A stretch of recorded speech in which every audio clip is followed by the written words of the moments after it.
الحمدللہ رب العالمین والصلاة والسلام علی سید المرسلین اما بعد فاعوذ باللہ من الشیطان الرجیم بسم اللہ الرحمن الرحیم۔ روحانی وظائف چینل کی جانب سے تمام معزز ناظرین کو السلام علیکم۔ روحانی وظائف چینل لایا آپ کے لیے آج جمعۃ المبارک کے دن کا ایسا عمل جس کے کرنے سے اللہ تبارک و تعالی آپ کی ہر حاجت ہر دعا کو قبول کر لے گا۔ یہ ایسا عمل ہے کہ جو ہر کوئی کرتا ہے۔ اس وظیفے کو عرب ممالک کے لوگ بھی کرتے ہیں اور عرب کے لوگ اس وظیفے کی برکت سے عرب پتی ہو چکے ہیں۔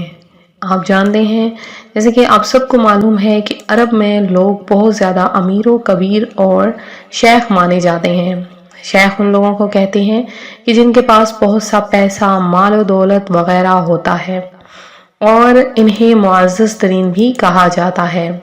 تو عرب ممالک میں لوگ سورہ فاتحہ کے وظائف بہت زیادہ کرتے ہیں اور ان وظائف کی برکت سے وہ بہت کچھ حاصل کر لیتے ہیں۔ سورہ فاتحہ کی برکت بہت زیادہ ہے۔ اگر اسے قرض سے نجات کے لیے پڑھا جائے، اللہ پاک اس بندے کو قرض سے خلاصی عطا فرماتا ہے۔ اگر سورہ فاتحہ کو رزق میں اضافے کے لیے پڑھا جائے تو رزق میں اضافہ ہو جاتا ہے۔ اگر آپ اسے نظر بد کے لیے پڑھتے ہیں، جیسا کہ کسی بچے وغیرہ کو، کسی بڑے کو، آپ کے ساز و سامان کو، آپ کے رزق کو، کسی بھی چیز میں کسی بھی جگہ پر برکت نہیں ہے یا کچھ بھی ہو چکا ہے یا وہ کم ہو رہا ہے تو نظر بد کے آثار نمایاں ہیں، تو اس سے بھی نجات عطا کی جاتی ہے۔ اس کے علاوہ جادو، بندش وغیرہ سے بھی سورہ فاتحہ کے وظائف کے ذریعے بہت سے مسائل حل کیے جا سکتے ہیں۔ جس کو جادو وغیرہ ہو چکا ہے یا جن کو جادو وغیرہ کے اثرات نمایاں ہیں۔ اس کے علاوہ کوئی وہ شخص جو نوکری حاصل کرنا چاہتے ہیں اپنی من پسند جگہ پر، تو سورہ فاتحہ کے بہت سے وظائف ہیں جن سے بہت جلد اچھی جگہ پر روزگار مہیا ہو جاتا ہے۔ اور بہت سی بہنیں ایسی ہیں جو کہ بیٹھی ہوئی ہیں، بوڑھی ہو چکی ہیں، عمر رسیدہ ہو چکی ہیں، لیکن اچھے رشتے نہیں مل رہے، یا بہت سے بھائی ایسے ہیں جنہیں من پسند رشتے نہیں مل رہے، تو شادی کے لیے بہت ہی پر اثر عملیات ہیں۔ اور اولاد نرینہ کے لیے، کمر درد کے لیے بہت سے بزرگ حضرات ہیں جنہیں کمر درد شروع ہو جاتا ہے، جوڑوں کے درد کے لیے، سر درد کے لیے اور بیماریوں سے مختلف نجات کے لیے سورہ فاتحہ کے بہت سے وظائف کیے جاتے ہیں۔ یہ قرآن پاک کی صورت ہے اور مسلمان سورہ فاتحہ کو نماز میں پڑھتے ہیں، اور اس کے بغیر مسلمانوں کی نماز کمپلیٹ یعنی مکمل نہیں ہوتی ہے۔ تو ہر نماز میں ہم سورہ فاتحہ کو پڑھتے ہیں۔ پیارے آقا صلی اللہ علیہ وآلہ وسلم جب کبھی کوئی بیمار ہوتا تو اس پر سورہ فاتحہ پڑھ کر اس پر پھونک مارتے تھے۔ تو سورہ فاتحہ یہ جو سورت ہے بہت زیادہ افیکٹو ہے، بہت زیادہ پر اثر ہوتی ہے۔ اس کے علاوہ اگر کوئی کسی کو بہت زیادہ فوڈ پوائزن ہو جائے یا زہریلے اثرات، زہریلا کھانا وہ کھا لے یا دشمنوں کا خوف ہو، تو سورہ فاتحہ پڑھنے سے انشاءاللہ عز و جل وہ جاتا رہتا ہے۔ اگر کسی کو بہت زیادہ تیز بخار ہو جاتا ہے تو 40 مرتبہ صرف پانی پر سورہ فاتحہ کو دم کر کے پلا دیجئے، انشاءاللہ عز و جل اس بیماری سے نجات عطا ہو جاتی ہے۔ اس کے علاوہ سر درد کے جن کو مسائل ہوتے ہیں تو اپنا ہاتھ جو ہے وہ سر پر رکھیں، اپنے ماتھے پر، اور صرف 7 مرتبہ سورہ فاتحہ پڑھیں، اور اس میں جو ایاک نعبد و ایاک نستعین ہے اس کو 3 ٹائم آپ نے 3 مرتبہ پڑھنا ہے۔ انشاءاللہ عز و جل دم کرنے سے سر میں جو درد ہے وہ مکمل طور پہ ختم ہو جاتا ہے۔ اس کے علاوہ سورہ فاتحہ کو وظیفہ فور شفا بھی کہا جاتا ہے۔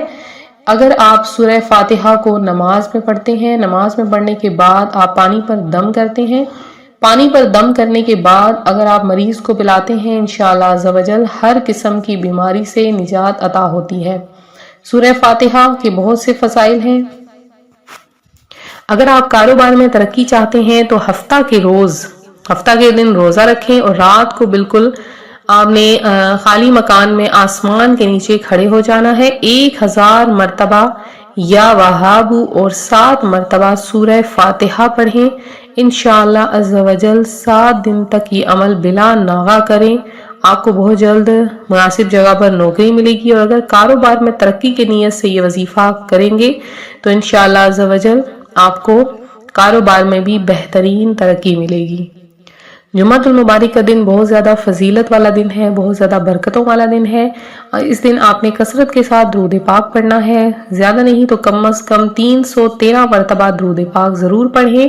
اور اس کے علاوہ درود پاک پڑھنے کے ساتھ ساتھ آپ نے کیا کرنا ہے کہ اگر آپ چاہتے ہیں اللہ پاک آپ کو غنی کر دے، آپ کو فقیر سے غنی کر دے، تو آپ یہ عمل کریں، کیونکہ عرب کے لوگوں کا بہت ہی خاص ترین مجرب عمل ہے۔ اس عمل کی برکت سے بہت سے لوگوں کو اللہ پاک نے فقیر سے غنی کر دیا ہے۔ تو آپ نے کیا کرنا ہے، کس طریقے سے یہ عمل کرنا ہے، غور سے سن لیجئے۔ وظیفہ بتانے سے پہلے آپ سب سے گزارش کرتی ہوں ہمارا چینل روحانی وظائف کو جلدی سے سبسکرائب کر لیں، اور ساتھ یہ بیل آئیکن کا بٹن بھی پریس کریں تاکہ ہر آنے والی نئی ویڈیو آپ تک سب سے پہلے اور بآسانی پہنچ سکے۔ تو آپ نے کیا کرنا ہے کہ جب آپ ظہر کی نماز ادا کر لیں، جمعۃ المبارک کا مبارک دن ہے، جمعۃ المبارک کے دن آپ نے آج کے دن ظہر کی نماز جب ادا کر لینی ہے تو وہیں جائے نماز پر بیٹھے ہوئے آپ نے سب سے پہلے 7 ٹائم یعنی 7 مرتبہ سورہ فاتحہ پڑھنی ہے، اور پڑھنے کے بعد آپ نے جو آپ کا نیک مقصد ہے اس کی نیت کر لینی ہے کہ میں اس مقصد کے لیے وظیفہ شروع کرنے والا ہوں۔ پھر آپ نے 2 رکعت صلاۃ الحاجت کے پڑھنے ہیں، 2 رکعت آپ پڑھ لیں، نفل پڑھ لیں، اور جب آپ یہ 2 نوافل مکمل کر لیں، اب آپ نے بے شک آپ کھڑے ہو جائیں، بے شک چلتے پھرتے، بے شک بیٹھ کر، جس طرح سے آپ کو آسانی ہو، تو آپ نے وظیفہ شروع کرنا ہے۔ سب سے پہلے آپ نے 11 مرتبہ درود پاک پڑھنا ہے، اور 313 مرتبہ آپ نے سورہ فاتحہ پڑھنی ہے، 313 مرتبہ، ایک بھی عدد کم نہیں ہونا چاہیے۔ 7 مرتبہ آپ نے پہلے پڑھنا ہے، اور 2 نوافل پڑھنے کے بعد سورہ فاتحہ کو آپ نے 313 مرتبہ پڑھنا ہے۔ 313 مرتبہ سورہ فاتحہ پڑھنے کے بعد آخر میں پھر سے آپ نے 11 بار درود پاک پڑھ لینا ہے۔ درود پاک پڑھ کے آپ دعا مانگیں، انشاءاللہ عز و جل جو بھی دعا مانگیں گے اللہ پاک آپ کی وہ دعا قبول کر لے گا۔ تو یہ تھا ہمارا آج کا عمل، ہمارا آج کا وظیفہ جو روحانی وظائف چینل آپ کے لیے لایا ہے۔ مزید وظائف کے لیے روحانی وظائف چینل کو سبسکرائب کریں۔ دعاؤں میں اپنا نام شامل کروانا چاہتے ہیں، جمعۃ المبارک کا دن ہے، دعائیں قبول ہوتی ہیں۔ آپ بھی درود پاک پڑھیں، سورہ فاتحہ، سورہ اخلاص پڑھ کے روحانی وظائف چینل کو پیش کریں، انشاءاللہ عز و جل آپ کا نام بھی خصوصی دعاؤں میں شامل کیا جائے گا۔ ملتے ہیں اپنی اگلی ویڈیو کے ساتھ، اپنا خیال رکھیں، فی امان اللہ۔